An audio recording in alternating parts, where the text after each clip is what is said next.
Hello everybody and welcome to another Udemy chat, and we're going to be talking about email lists and how we can build email lists specifically, and this is for anybody who's interested in building email lists, but we will be looking at it in terms of Udemy instructors. So it's just a quick bit of housekeeping. I'll just ask the panelists, while you're not speaking, if you could just mute your microphone, and that'll stop any feedback or background noise. Housekeeping. If you're listening to this on iTunes, make sure you subscribe on iTunes. If you're watching this on YouTube, hit that subscribe button. Then if you're on the website, then hit that sign up for the newsletter that I've got there, where we give lots of tips and stuff and news for Udemy. And also don't forget to join the online video educators and entrepreneurs community. I'll put that link in the YouTube video and on the web page if you're viewing this there. And if you're on iTunes, just go to Google+, search for Mark Timberlake or Online Video Educators and Entrepreneurs Community, and you will soon find us. So that's housekeeping done. Got a great panel tonight. All of these I consider good online friends, but it's the first time they've all been on a hangout together, so it's really interesting for me because I know them all very well. Before we get into anything else, I'm just going to ask the panel just to tell us a little bit about who they are and what they're doing on Udemy. I'm going to start on my left, which is Olivier. Well, hello everyone. My name is Olivier Rebiere. I'm a Frenchman. Nobody's perfect. And I am for a few months in Udemy. I teach courses for French authors. This is my first niche. And we have also courses about traveling, how to travel without spending any much money.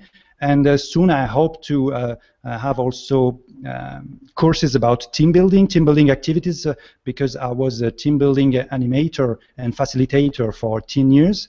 And we produce some courses together with my wife, mainly in French so far, but we will also have in English. I made also some translation and subtitling for Mark Timberlake, whom I want to thank for his kindness today, publicly. Thank you. Thank you, Olivier. Thank you very much. Appreciate it. Sheila, if I don't know you, please introduce yourselves to them so that they do. Thank you, Mark. Sheila Strover. I'm a medical person with a website that's related to knee surgery, knee problems, knee rehabilitation. And my Udemy courses are obviously all to do with knee stuff. So I have 2 courses online. I'm busy with a 3rd and a 4th. I'm trying the Fedora or Teachable platform. So I'm currently working on 2 platforms, but going very slowly because I'm trying to learn from Mark how to market, which I didn't know a thing about at all. Thank you, Sheila. And if you haven't checked out, we did a hangout. So if you go to my YouTube channel, and there's a hangout me and Sheila did, and we did a hangout on website traffic, because Sheila, when she says she's got a new website, she sells herself as a little bit short. How many visits a day do you get on your website, Sheila? Well, at that stage, 20,000 a day. It actually went down very slightly after that, but it's probably a seasonal thing. Okay, so you're averaging about 20,000 hits a day on your website. So, so when Sheila introduced herself very politely, she does know a little bit about being online and building a following. Tracy, if you could just introduce yourself and tell us a little bit about yourself. Hey everybody, I'm Tracy Goodwin, and I'm a voice expert, voice and speaking, and my courses are primarily around voice. I have a voice technique course and working on lots of courses. I do an accent reduction course, and I've got some niche courses in podcast voice and actor voice and storytelling. And I'm a huge fan of the OV community, and I'm delighted to be here again today. Thank you, Tracy. It's great to have Tracy on board. Tracy does really have some excellent course on voice coaching, and there's, it's one of those things you don't realize you need till you listen to one of Tracy's courses, and then you realize all the things you do wrong. It horrifies me now actually thinking about Tracy's listening to me, probably breathing all wrong and doing all sorts of crazy stuff. But no, I've taken Tracy's courses and they're highly recommended. I recommend anybody goes out there. So thank you, everybody. I'm just going to say hi to the guys in the Q&A. So if you're watching and you're wondering how you comment in the Hangout, you will see a Q&A little button in the live event stream. Click on that and you can go and say hi and ask questions. Just want to say hi to Johan and Dave Roman, Mohammed Lau, Paula and Robin Slee, and we'll get some more people come in as we go along. So, okay, so let's just talk first of all about newsletter building and why we would build a newsletter. So before we go any further, I just want to ask where everyone is in terms of their newsletter building. And Olivier, do you currently have an active newsletter? Yes, I have an active newsletter, and I will reach soon 500 subscribers. It's not so much, but I have to build it I have tried several formulas for my newsletter, and also it's working now. I have found a kind of funnel to attract people, and I'm finding actually my audience. I didn't know that it would be this one, but we will discover that the audience finds you because I used the Facebook ads in order to gather people to get interested with my content. And now I'm surprised to see that people from Maghreb, I don't know if it's the right word in English, but coming from Morocco, Algeria, and Tunisia, the former French colonies, are reading what I propose every 2 weeks now. Okay. Sheila, how's your current newsletter situation? Do you send out a newsletter? Yeah, I've got a newsletter, and I've sent a newsletter twice. Okay. It was an enigma to me when people said, you need a newsletter, because everybody was on my website, and I didn't know what I was going to send them a newsletter about, because they were there, and it was a bit silly to say I've just put up a new article because they would have seen it anyway. So I didn't really understand what a newsletter was doing until I started to work through your marketing principles. So now I've made big progress. I've moved over to ClickFunnels, or I've learned ClickFunnels, which is like Optimized Press, or I think Infusionsoft, that creates a newsletter with a lead magnet of sorts, and I didn't understand this before. So I'm now creating the platform to bring other people to the newsletter, then to a download of sorts onto a mailing list, and eventually to Udemy products and back to the website. So the circle's closed for me. I just never really understood why I needed these things. It was an enigma. Completely. Yeah. I think that's something we need to sort of discuss tonight for people, and help them to understand what a newsletter is and what it does. Tracy, have you sort of got a newsletter campaign going at the moment? Is this something you're doing or want to do? Or? I do, and I fully, after studying your work and the work of a few others, really understand the newsletter now. I'm still facing some challenges, but I do a newsletter, but I do something a little different with mine because the nature of my work. I send out a weekly video, and then I do an in-print document once a month with different articles and things in it. Okay, excellent. Okay, so I think the first thing to understand is that newsletter building, when you put a course on Udemy, they own the email list, so we start there. They own that email list, you don't own, and the money's in their email list, and you've got to build your own email list if you've got to build yourself long-term outside of the platform. Whichever one would recommend on this panel is, you've got to build your following. And now what happens is, if you don't build your following, you can get shut down on a platform and then lose all that following. So you want to be building your following and building those contacts and the people that are really hungry for your information, which we'll talk a little bit about later. But the newsletter list is the most important element of your marketing. That is the contact information that you own.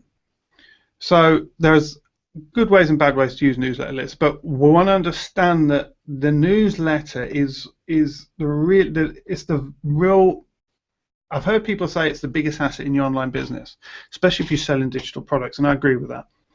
Now, an example of how you can be affected, a few years ago, Facebook, you encouraged everyone to set up a business page. Everybody did, and they was getting likes and followers on their business page rather than their email list a lot of the time. And then what happened was Facebook turned around and decided that they was only going to show maybe 20% of your posts to the people that had said they wanted to hear from you. Then it went to 10%, then it went to 8%. I think it's currently down to about 2%. And what they then did was said, if you pay us, we'll show your posts to your audience that you've built up. And that's a classic case of building a following on a platform, and then that platform can then use that. If you get removed from a platform through no fault of your own, this happens with these big platforms and the automation sometimes. You hear horror stories of people saying, my YouTube account was shut down, my videos were deleted. Well, if you've done that, you just lost all your subscribers and you can't get that back. So that's why you build a newsletter. It's that, and also for the marketing opportunities. So what I want to talk about is if we can just discuss sort of newsletter building, and why that is the most important part of. Actually, let me just answer a very quick question while I remember it's here. Someone asked the question. They said, "Is buying targeted email lists a good option?" In my opinion, absolutely not, because unless you know that list is absolutely 100%. See, an email list is about connection. It's about creating connections with people, and the way to really understand a newsletter list is like this. It's a mini social media site, or it's a mini social media platform that's yours.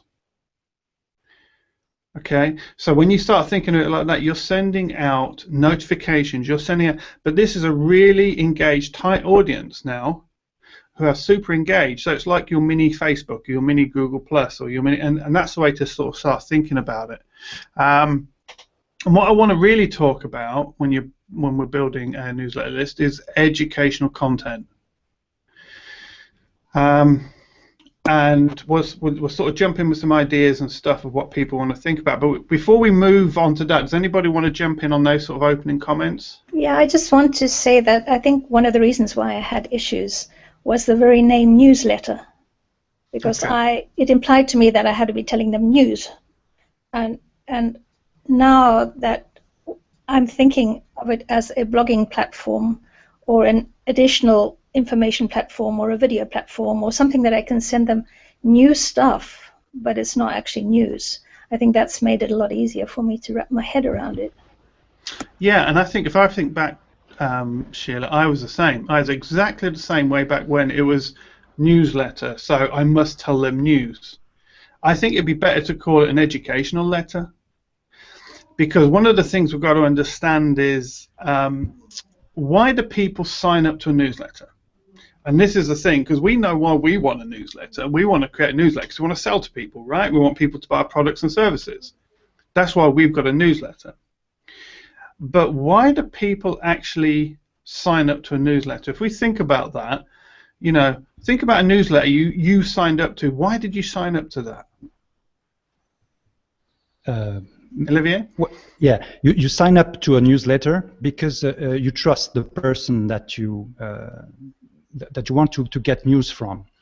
I would like to put the stress on the fact that in French you don't say newsletter, you say info lettre. This is a letter on information. It would be a kind of info letter. So I chose, for example, to have to invent a neologism for my newsletter. I invented and I called it utile lettre. So a useful letter, a used letter.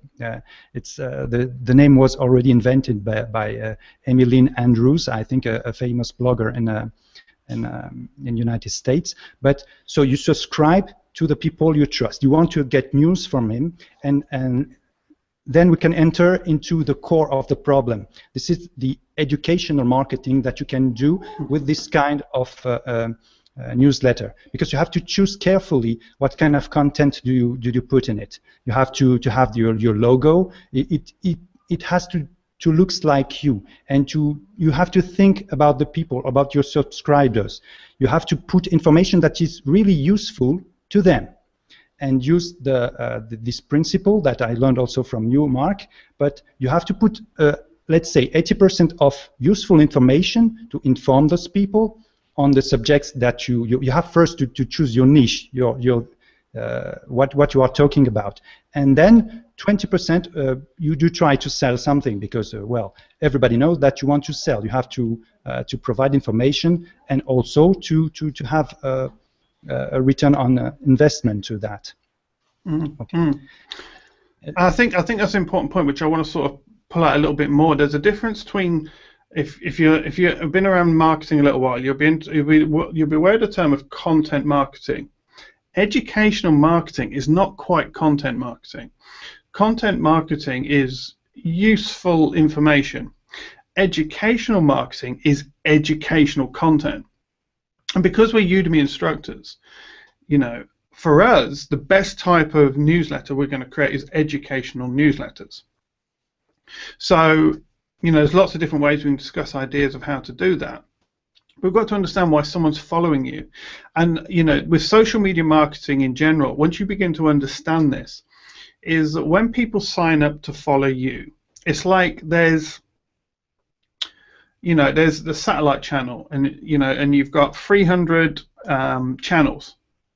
Now, how many of those channels do you actually watch? You know, you might have satellite, you might have cable. You actually look at how many channels you actually watch. You might actually only watch 3 or 4 on a regular basis, because they're the ones that actually you engage with and you're interested in. And when someone signs up to you, it's like they're signing up to a TV channel and they're saying, I'm following you on this subject. And with social media marketing, sometimes people make the mistake of thinking everyone's interested in their coffee, what they did this morning, and what their cat did and everything. And, you know, after a little while, they just switch off to that. So when it comes to newsletter marketing, you've got to really think about why they're following you and what they want. And then if you offer them educational content, if you think about the psychology of that, you give them free educational content in the newsletter, and then you offer to sell them advanced educational content at the bottom of the. And I will talk about selling and, you know, maybe some of the things that people struggle with. But in the same newsletter, there's a path to paid product. But for them, if you're giving them educational content and don't want to buy, they'll just ignore that bit. But if they give value and they see that, they'll buy the bottom one. You know, and that's the way that good newsletter structure works. That's why educational content, especially for Udemy instructors, is really good. So when you said earlier, Tracy, about what you were doing, you're already on that road, aren't you? You're sending out educational content. Yes, I send each week. It's just literally a video tip. You know, okay, today we're going to talk about pitch play and why it's so important. And I do a 3 or 4 minute video tip. Rarely do I sell in those video tips. It's literally, here's your weekly chunk to take out as you prepare your courses, you prepare your webinars, whatever you do. So, yeah, I found that because of what I do, that was really the way that I needed to go. I do see absolutely the merit in the written newsletter, so I do it once a month. But for my audience to be able to hear my voice live on their computer, that was really the most bang for my educational buck for them. Mm-hmm. So you're actually sending out video content links in your emails, and you're using your video content you're creating anyway, but actually then linking to that in your newsletters. Right. And I do a variety of topics each week, and but actually, Mark, what I do with my Tuesday video tip is I make them specifically for my list, and then I repurpose them later. But the list is the first group that gets to see them each week, so that there's a reason for them to sign up. You know, we get it. It's almost like advanced viewing of the latest tip. Absolutely, and that's something I wanted to bring up as well, so that's a really good time to bring that up, is because your newsletter list is these are the most engaged people. These are the people that have actually given you the highest transaction value you can get online other than buying your course. And why do we say that? It's because you've got to understand the transaction value. The transaction value of subscribing on YouTube is quite low, following you on Google Plus, quite low, connecting on Facebook is quite low. Newsletter list, people guard that. So when someone signs up to your newsletter list, you've got to understand the value of that, the transactional value they just made. They just said, I'm just giving you access to my inbox. And people protect their inboxes. And so these are super, in your marketing funnel now, you know, if you've taken my course, you know we're talking about the desire phase now. We're developing desire for the paid content. We're in there's action, attention, interest, desire, and then action. So we're in that last bit. These are highly engaged, oftentimes, people that are super interested in your content because they've given you permission to email them on a regular basis. And that's really, really important to understand. So when Tracy says, and you just said, Tracy, I'm going to send my best stuff, you know, I do something similar in my Udemy newsletter. When I've got a hot tip, or, you know, I will send that hot tip first to my newsletter because I want them to know that first, because I've got to reward them the most. Does that make sense? So that's really important to understand. You know, you don't send leftovers to your newsletter list. You send the really good top content. Does anybody else want to comment on that before we sort of move on? Yes, I would like to say that you can put different contents in your newsletter. For example, Tracy is putting a link to the video, but you have to consider that you have different embassies throughout the internet. You have your embassy on Facebook, you have the embassy on YouTube, you have your embassy, and Udemy is also an embassy, we can say that, on Amazon. And you have to link all the pillars of this structure, and you can put it on your newsletter. So you can put a link to your blog. Let's say you have written an article, a very powerful article, interesting article about a subject that could raise the interest of your subscribers. But also you can put a link to the video, and maybe we can discuss about these strategies, because I have also subscribed to other newsletters where the sender chooses to put specifically only video, one video per week, let's say, or only an article. But I have chosen another content type, kind of magazine. So maybe we could discuss on this strategic choice, what to do, what kind of content do you send to your subscribers? Yeah, I think that's a great point, actually, because we're coming to that sort of point in the discussion. It's a great time to sort of discuss that.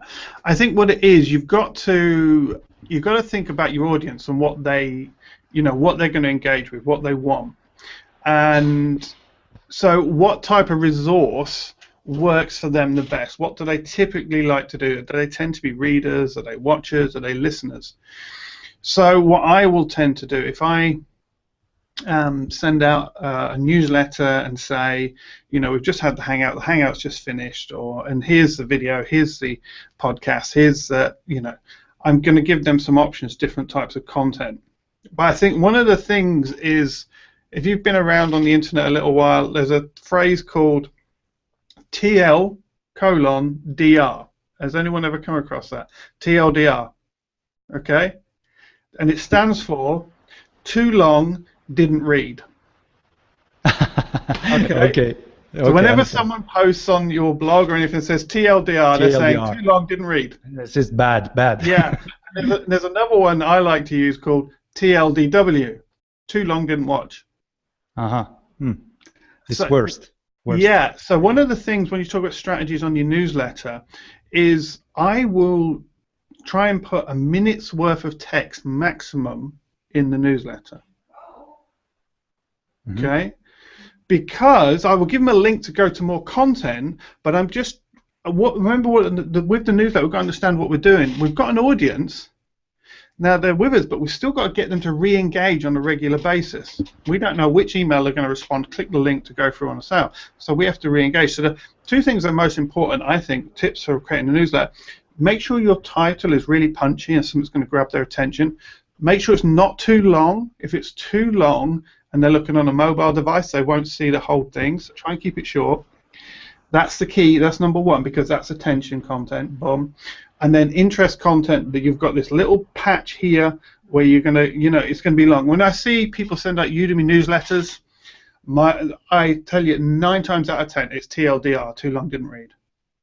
Because the person, they are so busy, although they're so busy, they've signed up to your newsletter, you've got that really short space where you've got to grab their attention. And you've got to realize that's what you've got to work in. So you've got to keep it, 2 paragraphs, and then link to some deeper content. No, I'm hearing 2 different things that I need to tease out, Mark. Okay. Because I very proudly showed you my landing page. Yes. That was meant to get somebody to sign up to go onto my email list, and you said it's not long enough. No, what it was on that one, the text. I would have more text on the landing. Sheila, if in case you don't know, Sheila sent me a link to a new page she's doing. And what it was, Sheila, was there's a video there, but there's no text on the page. So I would put text on that page because that's going to give you SEO, and people are going to find that page. So a landing page, you can have more content. Yeah, a landing page, yes. Don't worry about. Email newsletter to your list is a short page.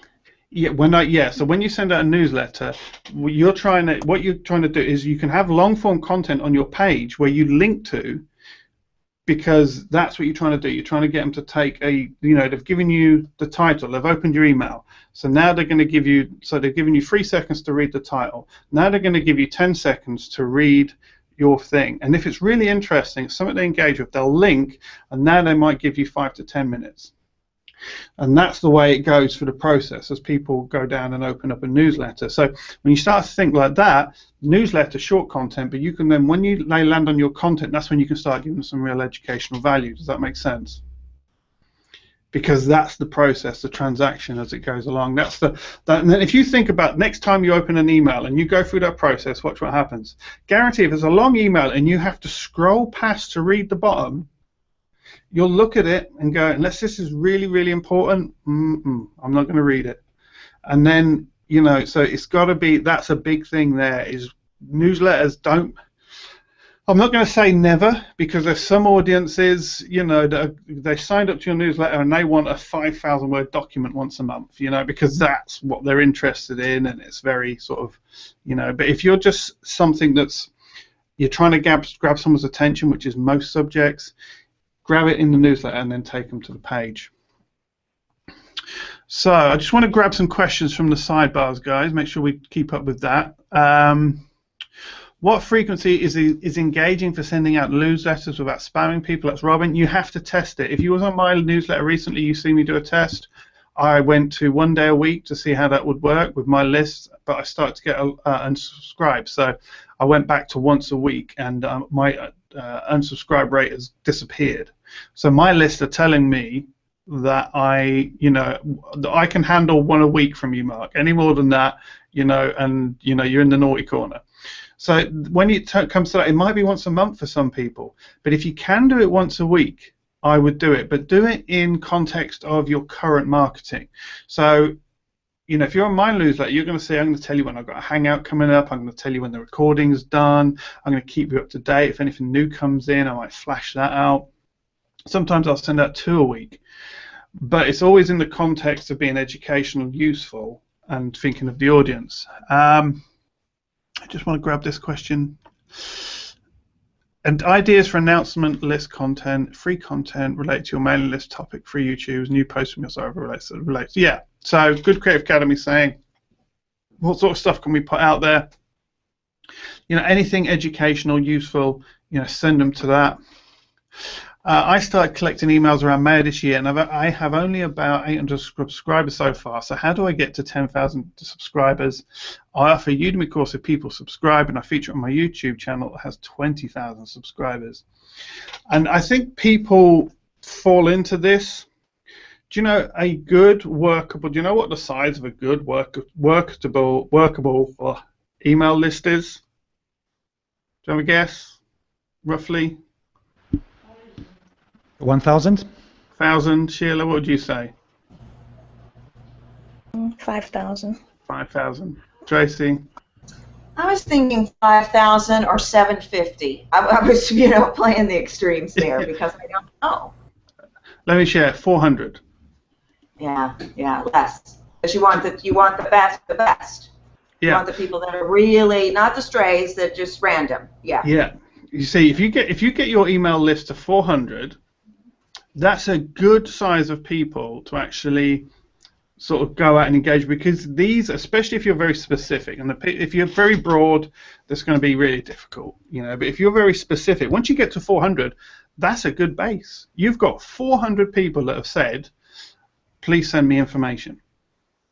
You know, and you'll be surprised how much they will engage with, but because they're super engaged. And what we've got to realize is when we go through the AIDA marketing funnel, you know, at the top, attention, you might have people, you might have, like, I think I've got nearly 7,000 followers on Google Plus now. They're engaging with my attention content.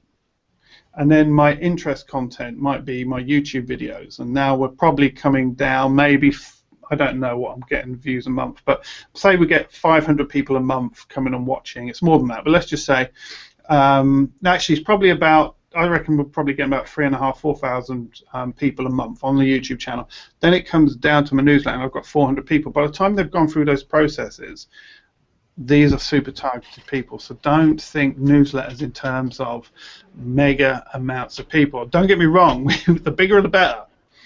But, you know, condensed is good.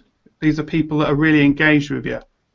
You know, Mark, I hear people talking all the time in groups about how they may have 5,000, 10,000 on their newsletter, but their engagement is literally what my engagement is with less than 800 people.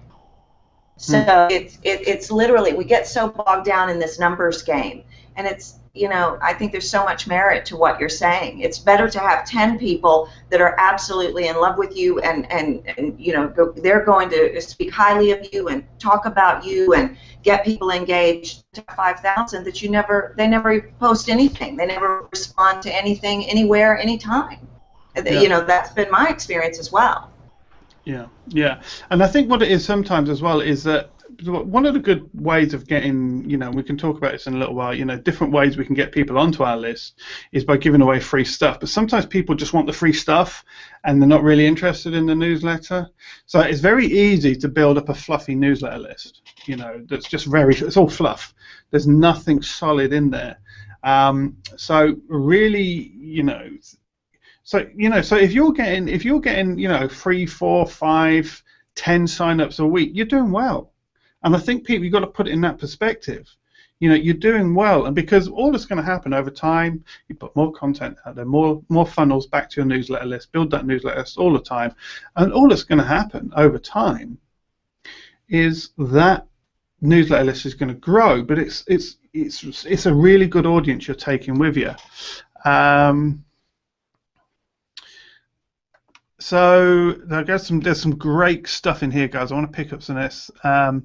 Good Creative Academy. It's all about getting their attention, right? Yes. Remember, they're on your newsletter. But just because they're on your newsletter list doesn't mean they've got.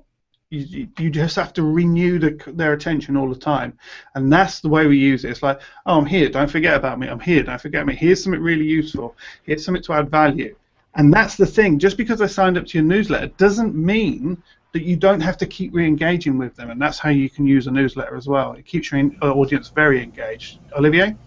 Yes, I read a recent study by Google that last year you have to be engaged with, or people have to be engaged with your content 11 times until they effective to they buy from you. Well, this is a statistics. So you have to engage people all around.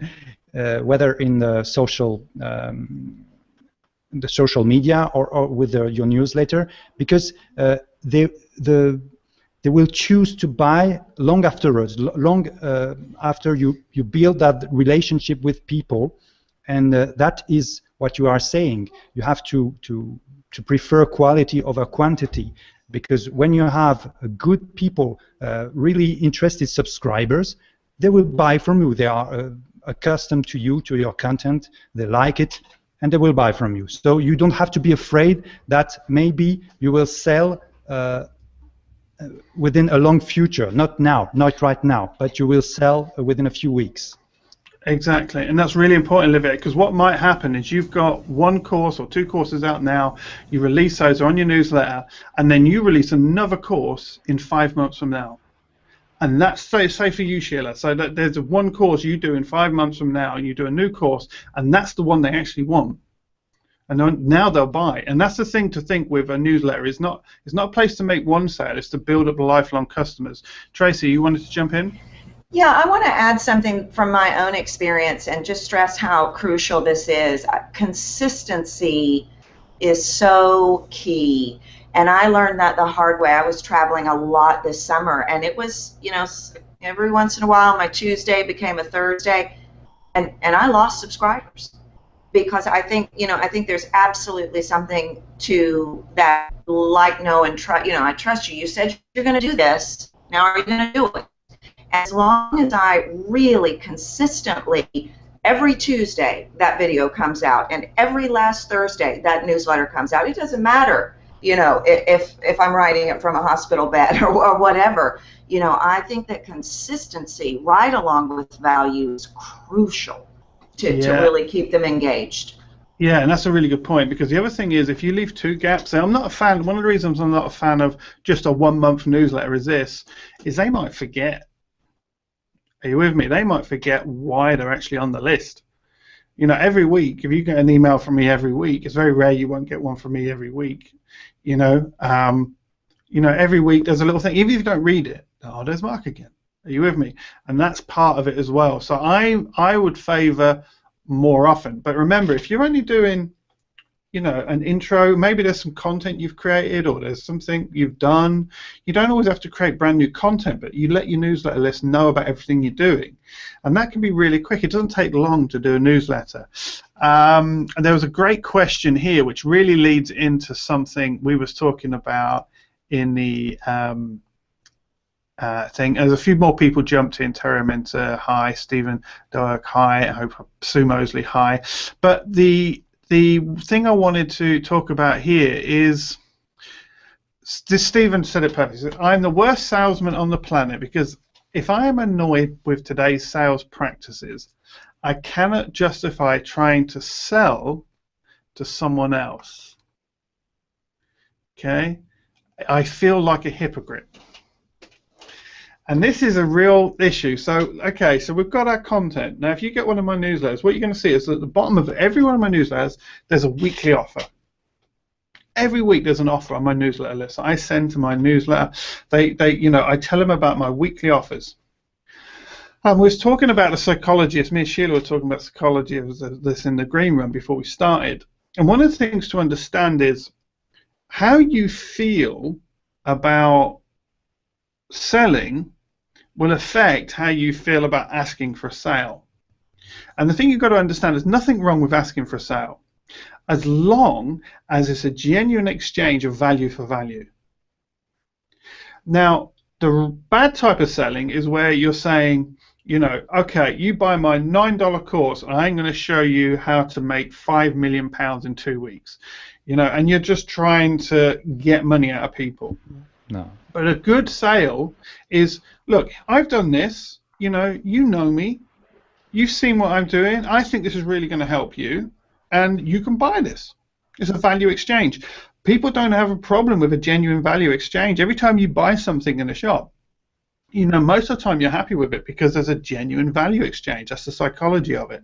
And once you begin to start thinking like that, this is my value exchange. This is valuable. This is great content. This has taken me years to learn, This is years, and you can have it for $10, or $20 or $50. And you start thinking like that, and you won't have a problem asking for a sale. But I would recommend that I find that soft selling at the bottom of the newsletter, in the footer, little offer, always at the bottom, not at the top.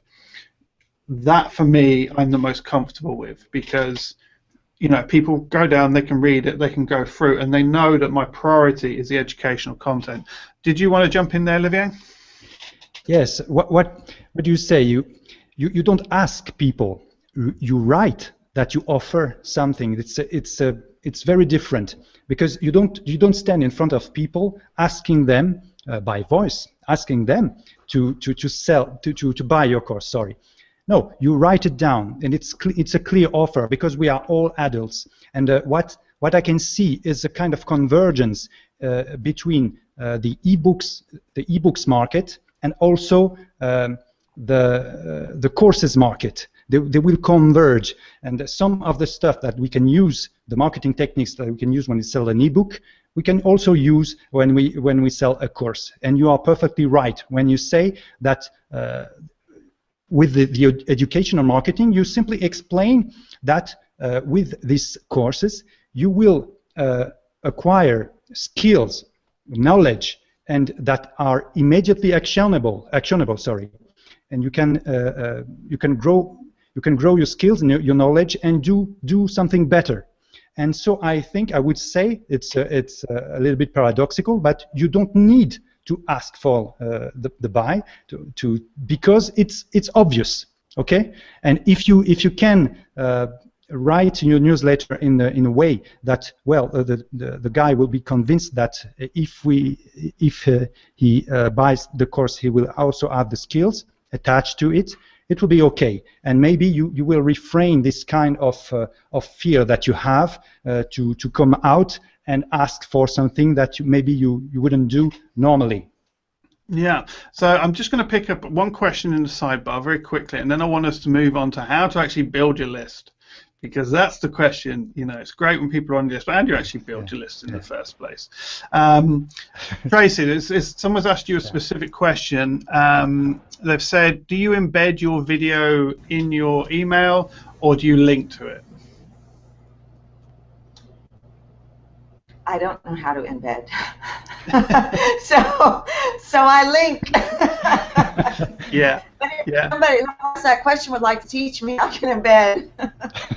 Yeah, I think with email you're always best to link and to be honest. And what you can do though is you can take there's a couple of little tools that I haven't got the links now, but you can create a little thumbnail of your video and maybe stick a little YouTube play button over it and put that image in your email and then link to that. But the reason I don't do that is because sites like Gmail love to strip images out. So I stick to old-fashioned links because otherwise, I just don't know whether they're going to see that image. And with my email provider, I can't always guarantee the software I use. I can't always guarantee that it's going to be pure HTML and they're going to see the images. In terms of that, how much branding do you put on emails, or how much would you recommend one puts on emails? On newsletter email. Yeah, I brand mine very fully. One of the key tips actually on this, Sheila, when you send out your email, make sure you put the one photo. Remember, we talked about this in the Udemy Business Schools. One photo. You should have one photo across Facebook, Twitter, LinkedIn, one photo. And because we've got built-in face recognition software, and in the footer I always have my photo. And then when they see my email come through, and if images are displaying, they see my photo, they know it's from straight away. But at the top, I always brand very clearly, so I'll always brand with a simple banner at the top. And also Udemy tips. So my Udemy newsletter, which is the one I'm really working on at the moment, Udemy tips. So straight away they know what it's about, they know where it's from, and put the image, and just keep that going all the time. Always be very strong in branding. Don't be frightened to brand. So I wanted to talk about some ideas of how can we get people on our list. And it sounds really difficult, but it's not. It's not that difficult. When we go back to the AIDA marketing funnel, attention, interest, desire, action. The way to get lots of signups is to create lots of interest content with a call to action which says sign up to my newsletter list to get even better content, to get even better information. And then you put that content out online on YouTube, on your website, so it's indexed in search. And you just keep doing that on a regular basis. And the more and more content out there, bees and flowers, we call it, SME Heroes, it's bees and flowers. The more flowers you've got, if you've got one flower in a field, how many bees are you going to get in a day? One, probably. 10 flowers, 10 bees. 100 flowers, 100 bees. So the more interest content you put out there with a newsletter sign up, the more people are actually going to come and sign up to your newsletter. And I love this because the beauty of it is you put the content out there and it's automated. So if you go to one of my videos on YouTube, you're going to see when you watch one of my most recent ones to see the order. When you watch one of my videos, you're going to see my cards flick across. One of the first things that comes up is sign up to my Udemy Tips newsletter. Because, that's it, and I get people signing up from all over the place because I've got interest content sitting out there with a call to action that says sign up to my newsletter. And in fact, one of the things I should do more is on my videos, and I am going to be doing some short Udemy tip videos very soon. I'm going to be doing some interesting marketing, so watch and follow how I do that, because that's going to be really interesting to see how that goes. But in that last section of that video, call to action, here's my newsletter sign up, here's my newsletter sign up, here's my newsletter sign up, and prioritize newsletter sign up to the sale. People will ask for the sale at the end of the YouTube video. You're actually better sometimes to say, here's my newsletter sign up. It's a lower value transaction. So that's really the basic concept. Anybody sort of want to comment on that? Okay, Tracy, then Olivier. Okay. Okay. I wanted to add something that I have experienced, and you guys might disagree and might have experienced something differently. But you know, what I struggled with initially was so many different platforms and managing all of it. And what I've really been excited about over the last month is that I have really found some platforms that really get me a lot of signups. And one of them is Blab. And of course, you know, YouTube has always been good for me, but Blab and running very, very directed, short challenges that I primarily market through Blab have absolutely doubled my list. So I think that there's some merit to say, you know, check your channels, you know, do your research. I've never really been able to turn anything into Twitter, but I have a very specific niche. So for what I do, something like Blab or Periscope or YouTube are crucial and essential for me to really get some signups. Yeah, I think the most powerful form of marketing out there right now, if you've got a Udemy course, is educational content on live stream platforms. You can't beat it. You can't beat it. And the second best is educational content on long form or long tail content platforms like YouTube, where they can be indexed in search. And then put your newsletter sign up on that content. And when you understand AIDA, attention, interest, desire, action, attention, you want their attention, short, snappy, interest, develop their interest. Interest content points to desire content behind a newsletter sign up. So the bridge between interest and desire content is always a newsletter sign up. But when you think about the psychology of that, you don't even try to sell until you've got them on your newsletter. Now, I will sell outside of my newsletter because a lot of my audience is very engaged. So they know me. So I'm not selling outside, or it looks like I'm breaking the rules, but I'm not. But if you get that newsletter signed up, it's going to be, you know, if you can get that newsletter in there and prioritize getting people on your newsletter list. And I know sometimes we're hungry for sales and we really want to push that, but most people out there asking for sales are never going to get it. Educate people for free. Use live streaming. Use YouTube. And get that newsletter signed up, because you educate people, they're going to buy in. Olivier and then Sheila.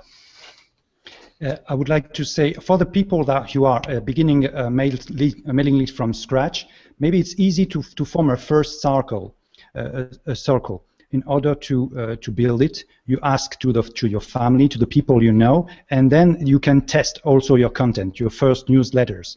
And after that, you can also put Facebook to do the trick, because Facebook ads are cheap, and it's easy to make the exchange that Mark Timberlake talked about. So first, you can have let's say a course or an ebook. You could make it for free, and you are searching for your audience, and the audience will find you, because you have only an idea of what your actual audience will be. You have a notion of your niche, and then you test with the Facebook ad. And then you gather people. You put what they call a small pixel, a pixel in your landing page, and you create a kind of conversion. And the people, in exchange of their email address, they can get your free content. And so you can build a list very rapidly, because you can see if it works or not. And I think quick way. And when people talk about Facebook, they'll say it doesn't work, doesn't work, doesn't work. Especially Udemy instructors, doesn't work, doesn't work. It works, but you're trying to do the wrong thing. You're trying to go attention to action. People No, don't. it's not possible. No. People don't buy in that process. They don't buy from Facebook. They subscribe to your newsletter after that. Yes, and that's the key. Is so if you want to build a thing, and you've got even like £50 or something kicking around, you'll be surprised. You should be able to get, if you've got some decent content you can point them to for free behind a newsletter, you'll be able to get 200-300 signups with that to get that kicked off. And that's what Facebook ads are good for. Remember, attention, interest. Facebook ads is attention content.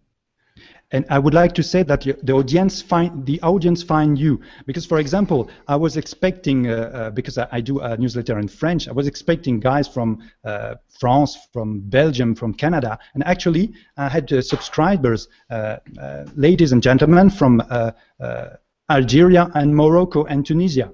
So I have to adapt to this point, because, for example, this is the new year of the Muslim New Year, so I had to say, well, Happy New Year to you, because most of my subscribers are Muslims.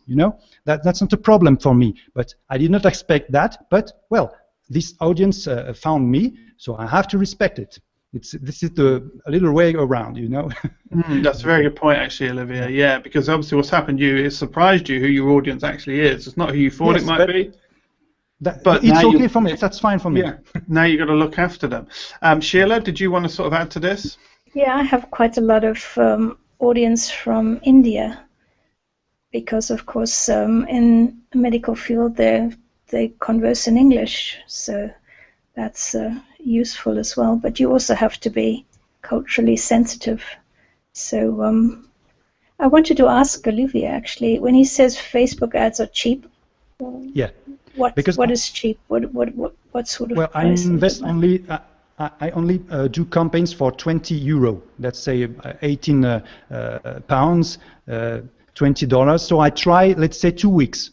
So I have a very fast result. I see if it works or if it's not working. And €20, it's okay for me. I can test it. Okay. For example, in exchange of my Gantt diagram course, which is a rather complicated course about project management, I gained about 250 people in 3 weeks. It worked. But for example, when we exchanged a free ebook, my wife writes ebook novels for children. It didn't work that well, because the value that they attach to an ebook is lower than to a course. You understand? So you have to adapt. But it's working because we had some subscribers. Okay, and you can see, you can stop when you see that a Facebook campaign is not working after 3, 4, 5 days. You stop it, and you don't have to spend all the money, all the budget that you thought about. So you only have to spend $5, $6, and it's worth it. And how does that compare with Google AdWords in terms of return for the revenues? Well, I don't know, because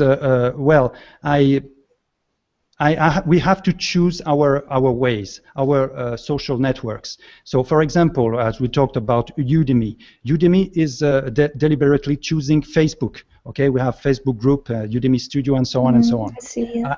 I think that Google Plus is better, but we have to adapt to the audience. My French-speaking audience, they don't know about Google. Google Plus. It's very hard to find them. So I have to go and to move to Facebook. That's it. And I think the other thing is as well with AdWords is AdWords can get very expensive. That can get very expensive. I found that. That's why I asked you. Yeah. Facebook ads, if you do it the right way, can actually be a lot cheaper. Another one that can be very good is YouTube ads. If you've got people that are busy on YouTube, but I think Facebook's ads are really working for a lot of people at the moment. And I'll be perfectly honest. I think Facebook marketing without Facebook ads is a waste of time. I totally just think it's a complete waste of time. When I build a community on Google Plus, I know that's indexed. I know that's going to be found. I know people find it. I wouldn't go and try and build a large community on Facebook, because I don't know when they're going to switch off visibility. I just don't trust them in that sense. But Facebook ads is something to really look into, and I'd suggest finding a good course and really looking into understanding how to use pixel retargeting and all that sort of thing. Because once you're getting and lookalike audiences. You pick 10,000 people, and Facebook will figure out other people with the same interests. You can get a really high thing, but get them on the newsletter. That's what you want. You're buying, and someone asked earlier, should you buy an email list? And I said, no. Let me correct that. Yes, off Facebook. Maybe. You have to do the exchange on Facebook. The exchange. Yeah, and I just wanted to mention, because we're running out of time, we're going to be going across to the live blab where we're going to have a hot seat where people can jump in if they want to. I'm going to have one seat open for coaching, anyone wants on the Udemy coaching one-to-one. But one of the things I want to talk about is, while we're on this, is the Udemy internal email marketing. Now remember, you've got those 4 educational announcements, and you've got 2 promo announcements every month. Now those 4 educational announcements, when you do a blab, when you do any live streaming, when you do a hangout, tell the people on your course. So, for instance, today, when I woke up this morning, we did a hangout, and the average, most people get probably 20 to 30 people subscribed to a hangout, and we had 31. So I did a quick blast this morning, which I knew I was going to do, to my Udemy courses and people interested in that, and the subscription went up to 50, boom, today. So 50 people coming to watch a live hangout. And your educational announcements on Udemy is a form of email marketing, except for you don't own the list, but use it because it's there. So here's a tip. Create a free course on your subject. People are going to come into that course. Hold regular hangouts or blabs. Blabs might be easier. Hangouts a little bit more technical, better quality. But if you're not new to it, just start with a blab. Hold regular blabs where you do open sessions where people can come in and ask you questions, talk about the subject.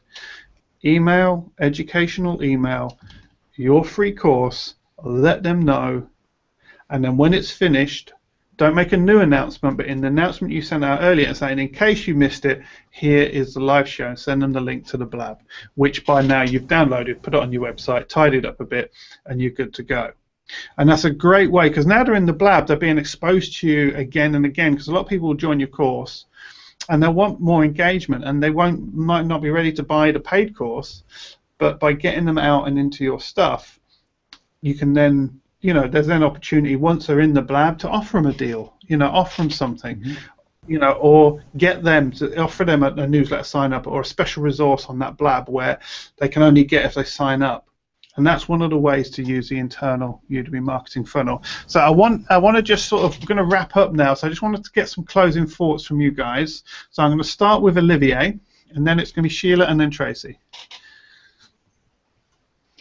Well, in order to build an email list, you have to be ready to, according to me, to exchange some of your contents, of your valuable content, let's say an ebook or course. And you don't have to be shy and to make your coming out on Facebook ads. You have to buy and test, okay? You have to test if it's okay for you and build an audience, because on Facebook ads you can choose the audience, whether the country or the interests, and you can save also this audience and test it, because in order for your audience to find you, okay, you have an idea, you have a notion of what your niche, your audience could be, and with Facebook ads you can use them. It's relatively cheap, you can test them, and you will have a good return on investment, according to me.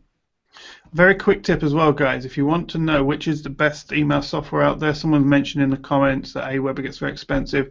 Check out ActiveCampaign. Now, Rob Wilson is a member of the OV community, and I'm sure if you say Mark Timberlake said if I'm in, he's going to give me a good coupon offer off of this course.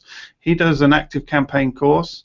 ActiveCampaign is probably one of the most cost-efficient email systems out there. You can do automations. It's absolutely amazing, and it's really low cost compared to the others. I'd avoid things like MailChimp. When you get into advanced mail marketing, it doesn't do what you need it to do, and then you have to start using other automated software. So I wanted to drop that in. And then Sheila.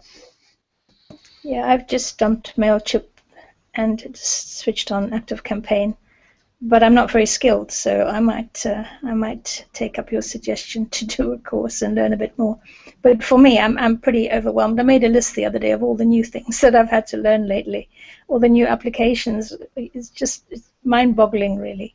But anyway, The hints today are really useful and really good. But one thing that I've done just this last week, which because I didn't have a lot of giveaways, I hadn't been doing that, so I didn't have free downloads of too many things. But I've got a lot of medical authors who write little consumer-oriented books about medical things, their knee things, and I'm contacting them and saying, do you own the copyright? Why not give me a chapter, and I'll put your book up there, and then you can sell. People will buy it from Amazon, and they're as keen as mustard to do that. So it doesn't have to be your own efforts.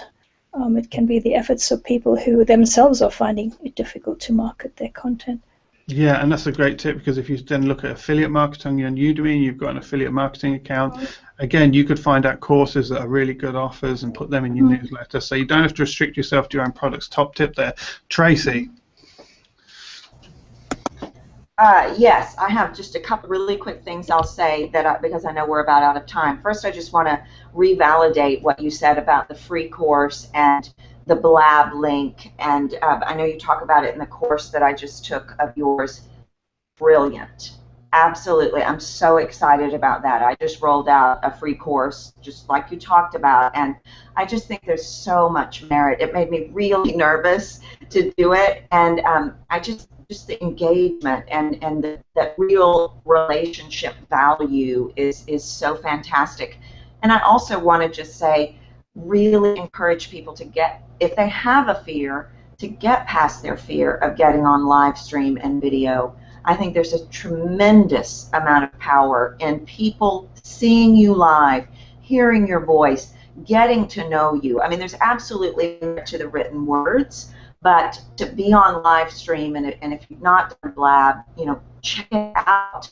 There's so much there. And lastly, don't be afraid to be creative.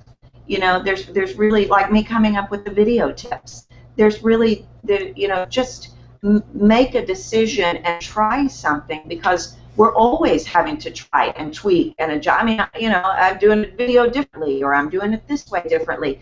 You can't have all the answers before you start. So just get out there and do it, and you might just flat out be surprised at how many people are really hungry for what you have to say and what you have to offer. Excellent. Thank you, Tracy. So I just want to say thank you, everybody, for watching. I didn't get to answer every single question. Scott Scalcroft had a question. I didn't have time. Pop over to the Blab. If you're wondering where the Blab is, have a check of the event that you're watching right now in the description area. You're going to see a link to a Blab. We're going to go over there, and there's going to be one open seat. So I'm going to ask panel members who want to jump in there, and we're going to keep one seat open.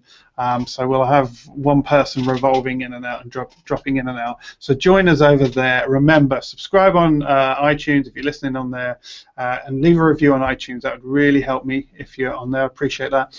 And also subscribe on YouTube. And if you're on my website and you're watching this right now, you're going to see a newsletter sign up. So go and sign up there.